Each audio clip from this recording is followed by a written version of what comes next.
Hello, everybody. Welcome to Railsplitters on the Mic. I'm Rusty Peace, and we're talking with Lincoln Memorial University head men's and women's tennis coach, Marc Walters. Coach, welcome. How you doing today, Rusty?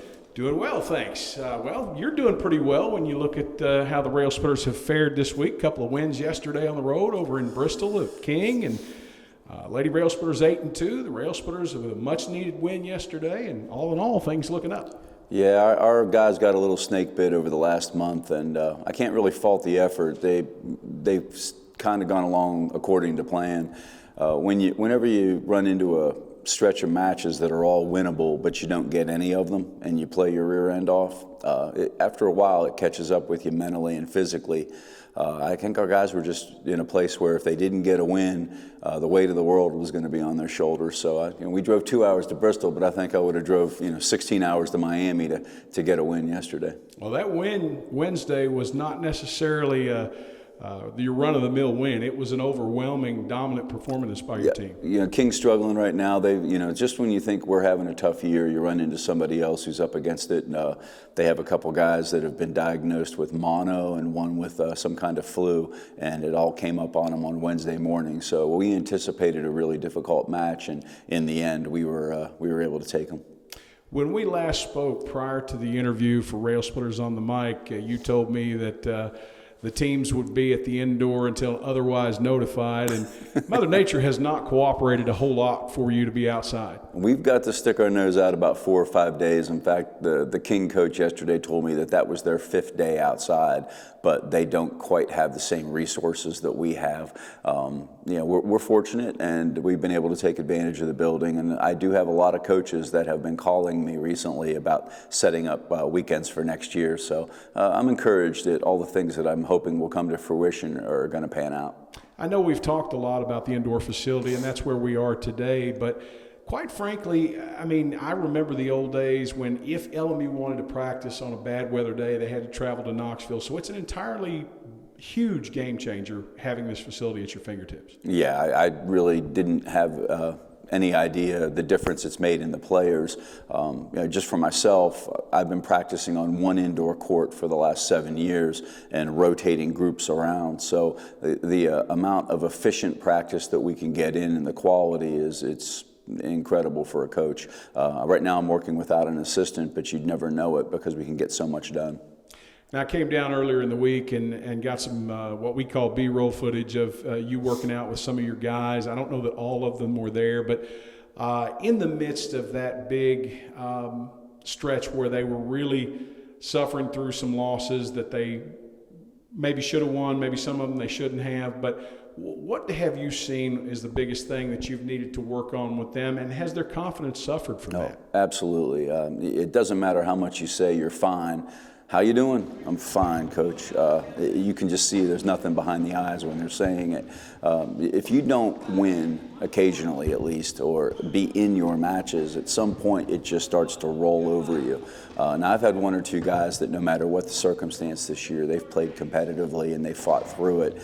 But when you've got guys playing slightly out of position or in places that they're not new, that are new to them, it doesn't always register as progress when they look at the scoreboard at the end and they see that they got beat 6-2, 6-0. That being said, you can still see the progress being made. They just can't feel it, and that's sometimes more important to feel good about how you're playing than it is to actually, see the results. So.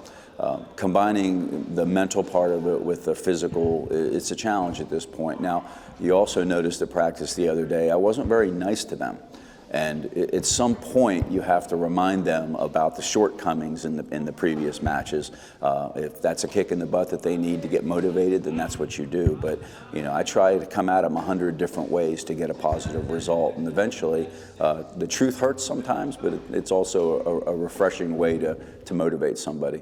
The positive result of Wednesday's 6-1 win over King, other than the fact that it was a victory, a much-needed one, it was also a regional win. Now you can put all of the past behind you because the conference schedule is getting ready to get cranked up, and for practical purposes, every team is 0-0 unless they've already played a conference match. Right, we've got one of our biggest matches coming up here Saturday with Catawba, and Catawba's been a little bit all over the map as well. They've had great results against national level teams, come up short against some very, very good teams, and then they had a couple of results I think they'd like to do over, much like ourselves. So the fact that we get that at home as a kickoff match, I think that's going to help us. It's a new season, and our guys are getting off of a fresh off of a win. We get to get Catawba with basically all of our bullets. Trying to pair up a couple of victories perhaps, and following that Catawba match with the Indians, you're going to have Carson Newman. That's going to be on the road. That's the 10th. I think that's Monday or Tuesday, and then you're going to back that up in Charlotte with a date with the Royals of Queens University. Yeah, there's no days off there. Carson Newman has been a little up and down over the past 5 years, and unfortunately for our guys, I rolled in here on a year when they're on the up. So they've been playing very well. I anticipate the next 2 weeks are going to be pretty much an eye-opener for the guys on what's coming up in the last month. If there's any silver lining in that, we have a very steady schedule, so it won't be 2 matches on a weekend and then off for a weekend. We're basically hitting it 2 to 3 times a week. So if our guys can get in a rhythm and start feeling good about themselves here and there, we can put 3 or 4 points out on the court. We have a chance in all those matches. Let's talk about the women. It's almost a tale of two cities. The Lady Railsplitters rolling with an 8-2 record. I mean, they have had some challenges with the weather as well, maybe a match or two here and there postponed perhaps, but they won 3 straight to open the year, and then they lost to Bellarmine. Then they won 4 straight before the loss in a tight match with regional opponent Augusta. Bounced back with a strong 7-0 win over King yesterday. You got to be happy about where this team is right now. Well, winning, if you're saying if winning is better than losing, yes. I think there's a little difference in the morale between the two teams for sure. But the one thing about the girls is they're an older team. There's certainly more depth there to work with, and there's experience.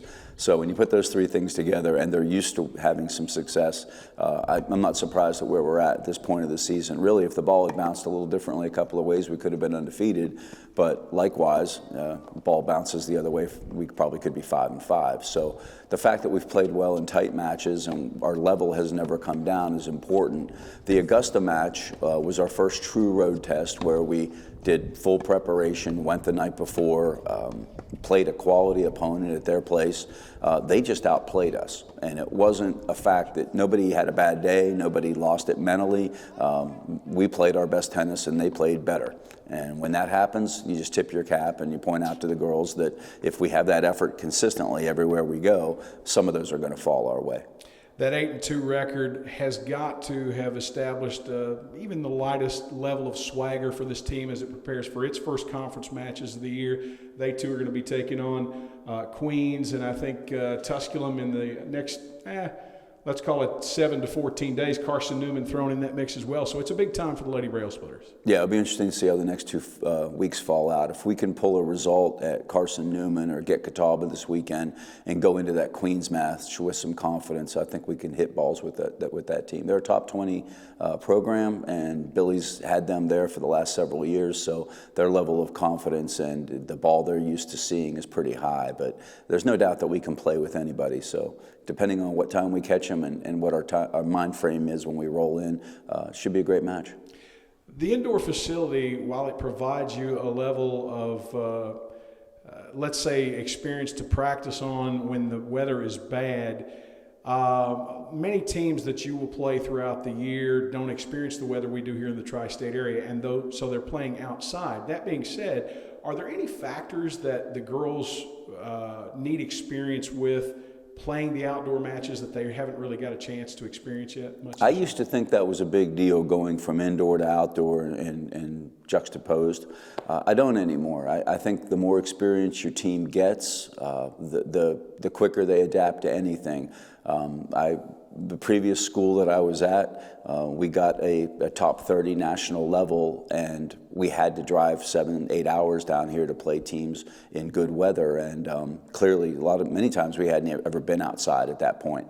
But the fact that those players had done it the previous year and the year before that, mentally they were just ready to make that adjustment. So, we'd go outside and hit for 30 minutes and look like we'd been out there all the whole time. So just being ready emotionally and mentally for the competition, that's what's going to make you ready. There's maybe a ball here or there that'll float out on you because of the wind or, making an adjustment to the sun, but really experienced quality players, they adjust very fast.